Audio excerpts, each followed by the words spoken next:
ভারতের পূর্বাঞ্চলীয় রাজ্য মণিপুরে সাম্প্রতিক সহিংসতা মোকাবিলায় কেন্দ্রীয় বাহিনীর আরও 2টি ব্যাটালিয়ন পাঠানোর সিদ্ধান্ত নিয়েছে মোদি সরকার। সিআরপিএফ এর 2টি ব্যাটালিয়নে রয়েছেন প্রায় 2000 সদস্য। মঙ্গলবার সূত্রের বরাতে বার্তা সংস্থা পিটিআই জানিয়েছে 58 নম্বর ব্যাটালিয়নকে তেলেঙ্গানার ওয়ারাঙ্গল থেকে এবং 112 নম্বর ব্যাটালিয়নকে ঝাড়খণ্ডের লাতেহাট থেকে পাঠানো হচ্ছে। প্রথম ইউনিটটি মণিপুরের কাংভাইয়ের এবং দ্বিতীয়টি ইম্ফলের চারপাশে দায়িত্ব পালন করবে। জম্মু কাশ্মীর এবং উত্তর পূর্বের অন্যান্য অংশে অপারেশনাল দায়িত্ব পালনের জন্য আসাম রাইফেলসের 2টি ব্যাটালিয়ন মণিপুর থেকে প্রত্যাহারের পর এই পদক্ষেপ নিয়েছে কেন্দ্রীয় সরকার। ভারতীয় স্বরাষ্ট্র মন্ত্রণালয়ের নির্দেশে বলা হয়েছে, নতুন এই 2টি ইউনিটের সবগুলো কোম্পানিকে সংঘাত কবলিত রাজ্যের বিভিন্ন অংশে ঘাঁটি তৈরি করতে হবে।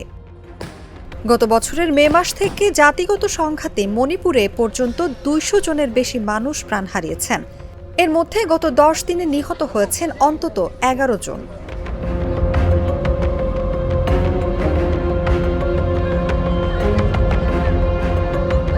জাতিগত এই সংঘাতের জেরে রাজ্যটিতে আগে থেকেই সিআরপিএফ এর 16টি ব্যাটালিয়ন মোতায়েন ছিল। গত সপ্তাহে তারা ইম্ফল পশ্চিম, ইম্ফল পূর্ব, চুরাচাঁদপুর, ননি, জিরিবাম, কাংপোকপি, বিষ্ণুপুরে অপারেশনাল ঘাঁটি স্থাপন করেছে বলে জানা গেছে। সংঘাতের আগে মণিপুরে সাধারণত সিআরপিএফ এর 10 থেকে 11টি ব্যাটালিয়ন মোতায়েন থাকত, কিন্তু এবার তীব্র সহিংসতার জেরে সেটি 18তে গিয়ে দাঁড়াচ্ছে। অর্থাৎ মণিপুরে মোতায়েন কেন্দ্রীয় বাহিনীর সদস্য সংখ্যা প্রায় দ্বিগুণ করতে চলেছে মোদি সরকার।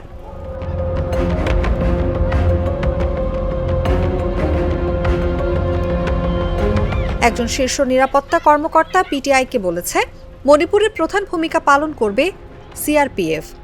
গত বছরের মে মাসে মেইতেই এবং কুকি জনগণের মধ্যে সহিংসতা শুরু হওয়ার পর থেকে বাহিনীর নতুন ইউনিটগুলোকে এ রাজ্যে পাঠানো হয়েছিল।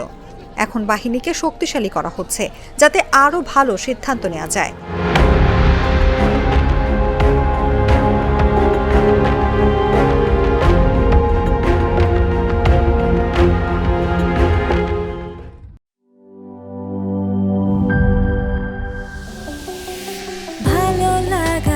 ভালোবাসায় মিষ্টি মিষ্টি চারিদিক, প্রিয়জন প্রিয় মুখ, যখন তখন হবে Treat chocolate, treat moment, sweet moment.